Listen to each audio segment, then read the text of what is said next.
الله ځان راته وښیه چې تا ووینمه چې خبرې واورېدلې نو د لیدلو شوقې پیدا شو وکلمه ربه د موسی علیه السلام سره خبرې وکړلې رب العالمین خپل رب بغیر د واسطې نه د دې وجې نه موسی علیه السلام ته کلیم الله ویلی کی د الله سره خبرې کوونکی پیغمبر بغیر د واسطې نه داسې خبرې خو د هر پیغمبر سره شوي په واسطې د جبریل امین خدا بغیر د واسطې نه وي ځکه ورته کلیم الله وایي او دا خبرې د موسی علیه السلام سره دوه ځله شوي دي یو چې ورته کله نبوت میلاوېده نو دا خبرې ورسره د رب العالمین شوي وي دویم د تورات د میلاوېدو په وخت کې ورسره رب العالمین خبرې کړې وي او دلته دقه خبرې مراد دي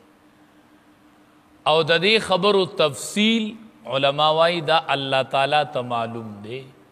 چې د دې خبرو تفصیل څنګه او دا په کم انداز سره وي نو د دې علم الله ته دی خو به هر صورت چې کله خبرې وکړلې نو شوق پیدا شو ربی ارینی انظر الیک ای رب زما اخیا ماتا ځان چې نظر وکم تا ته ای زما ربا د خپل او د ځان زما د من نه دا پرده لرکه دا حجاب لرکه رب العالمین چې تا ووینم نو د لیدلو سوال موسی علیه السلام هم کړو او بنی اسرائیل هم کړو موسی علیه السلام انتهایی د محبت د وجې نه کړو چې د الله سره انتهایی محبت او بنی اسرائیلو چې کړو ارین الله جهرتن مونږ ته خپل رب ښکاره وښیه اغوی د عناد د وجې نه کړو د تکبر او د عناد د وجې نه ځکه پې الله زوره نه راوستې وه زور یې ورته ورکړی سزا زوره نه او موسی علیه السلام د محبت د وجې نه وي ارینی انظر الیک ماته وښیه ځان چې زه ووینم تا لره وښیه ماته خپل ذات چې زه نظر وکړم تا ته علماء وایي دلته ورته رب العالمین موسی علیه السلام ورته وایي ارینی ماته ځان وښیه چې زه درته نظر وکم نو علما وایي نظر اول خلق کوي بیا ورته وروسته وایي ماته ځان وښیه نو موسی علیه السلام ورته وایي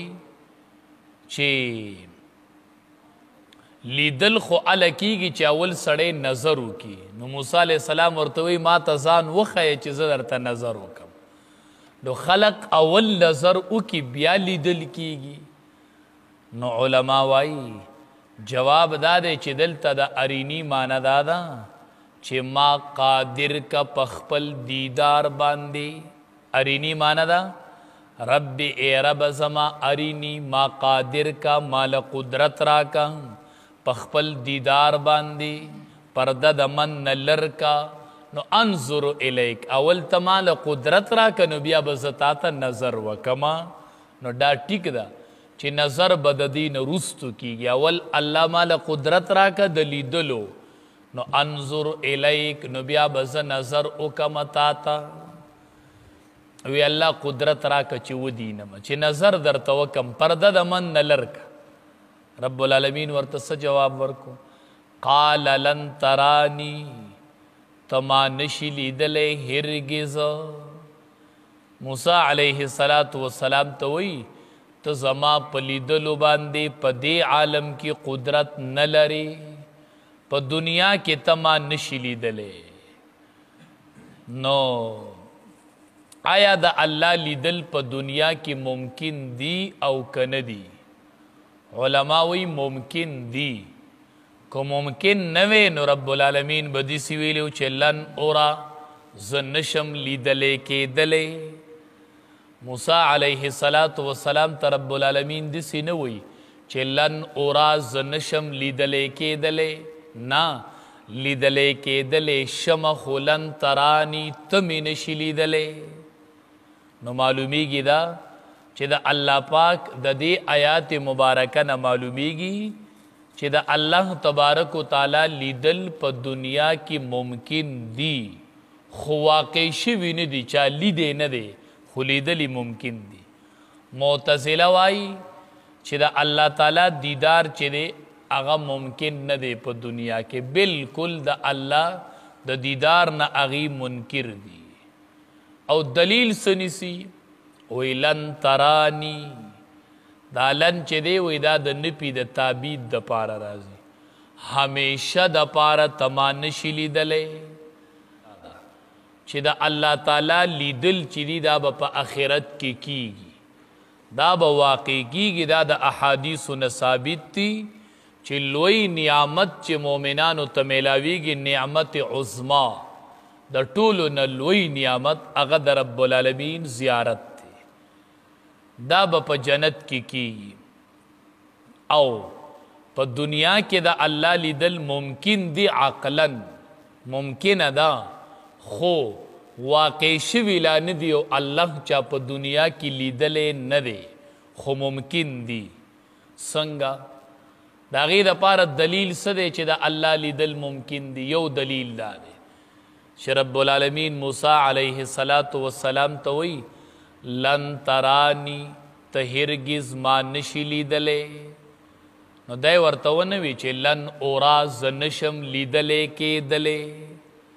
نو که د الله لیدل ممکن نه وی نو رب العالمین به داسې ویلي چې لن اورا، زه نشم لیدلی کېدلی. نو لیدلی ممکن دی، نه الله وی لیدلی کېدل شمه، خو ته مې لیدلی نشي. بل دلیل دا دی که د رب العالمین لیدل په دنیا کې ممکن نه وی نو بیا موسی علیه السلام سوال ولیکو چې الله ځان راته وښیي. چې دا ممکن نه وی نو بیا پیغمبر دعا ولیکوله. نعوذ بالله پیغمبر نه پوهېدو، پیغمبر د یو ناممکن شي دعا کوي. نو معلومیږي دا چې لیدلی ممکن و.